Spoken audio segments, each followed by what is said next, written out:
25,000 years ago, northern Eurasia was not a land of endless forest. It was open and brutally cold. The Mammoth Steppe, grass hardened by frost, rivers carrying meltwater from distant glaciers, ground frozen beneath the surface, wind crossing hundreds of miles without finding a road, a city, or a single human light. And through that silence, a herd moves. They are not following a map. Their route changes with the season, where the grass survives, where water remains open, where snow is shallow enough to cross. A valley that feeds them today can become a trap tomorrow. At the front walks an older female. Frost clings to her dark coat. Mud has dried around her lower legs. She's not the largest animal here, but she knows the ground. A calf stays close against her side. For it, every obstacle is bigger. A stone is a ledge, a river is a force, and tall grass can hide a dangerous hole.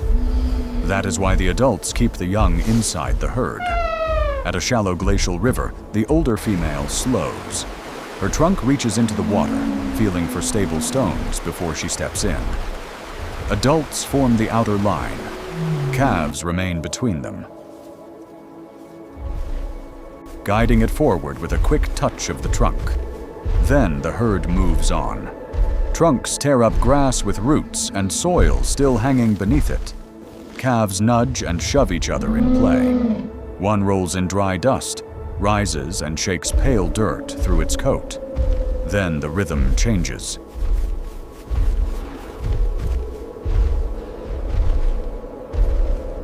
They stand on uneven ground, heads high, ears open, breath visible in the air. Across the steppe, a younger bull challenges an older rival. This contest is about dominance. Strength, balance, and endurance decide who yields, while the herd watches silently from a distance. There is nothing graceful about it. Their tusks lock.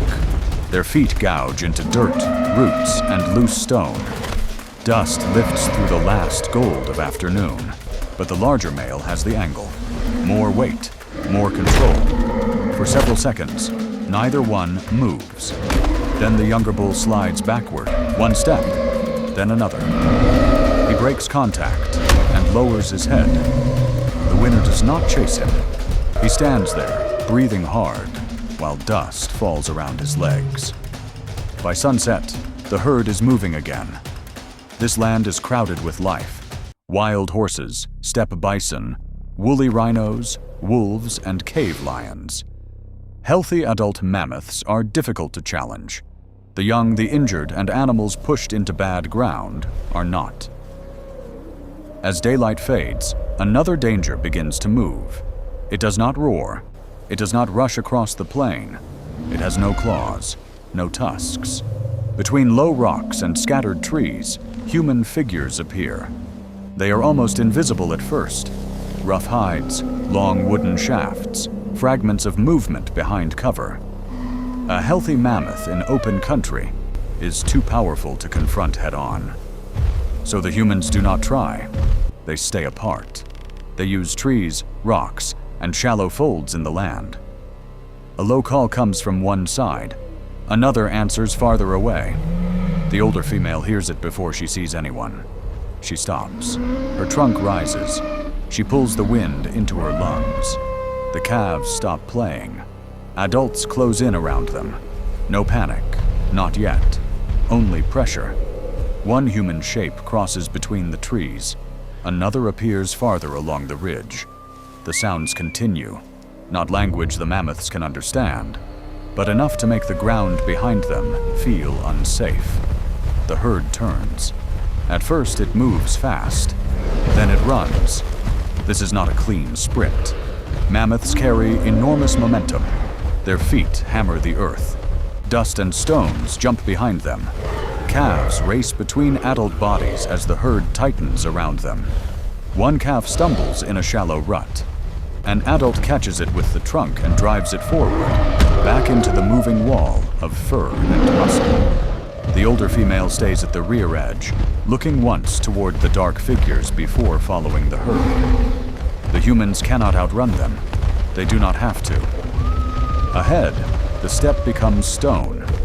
A narrow passage opens between rock formations. The mammoths enter because the space behind them feels worse. Inside, the herd compresses. Adults crowd shoulder to shoulder.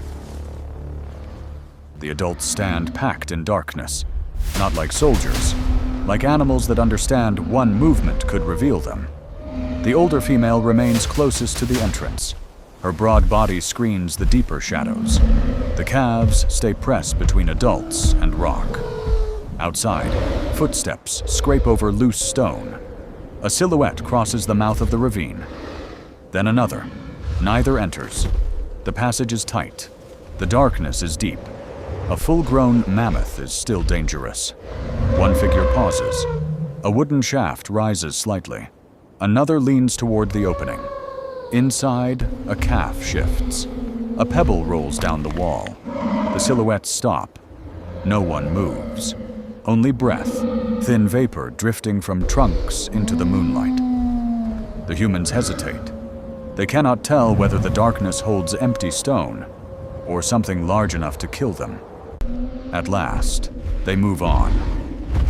Their footsteps fade, but the older female remains still. Not because the danger is gone, because survival on the Mammoth Steppe was never about winning one encounter. It was about reading the wind, protecting the young, and moving before the world closed in. When the ravine is silent, she lifts one foot, then another. The herd follows. By dawn, the journey begins again, but the memory of the ravine would not fade so easily. The young calf who had nearly betrayed them walked closer to his mother now, his trunk brushing her flank with every step. He had smelled the humans, a scent unlike any predator he had known. Not the musk of the cave lion, not the damp fur of the steppe wolf.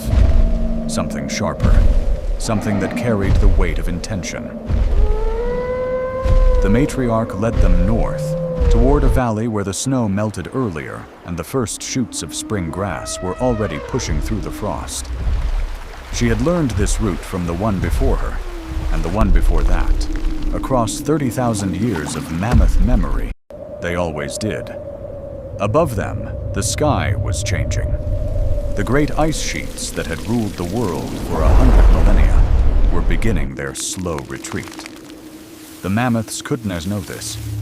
They could not know that the warmth gathering on the southern horizon would one day swallow the steppe whole, that the grasses would give way to forests, that the forests would give way to silence, and that the last of their kind would walk alone across a shrinking world, calling out into the cold for a voice that would never answer. But that was still thousands of years away. For now, there was only the wind, and the grass, and the long road north, and the herd walked on.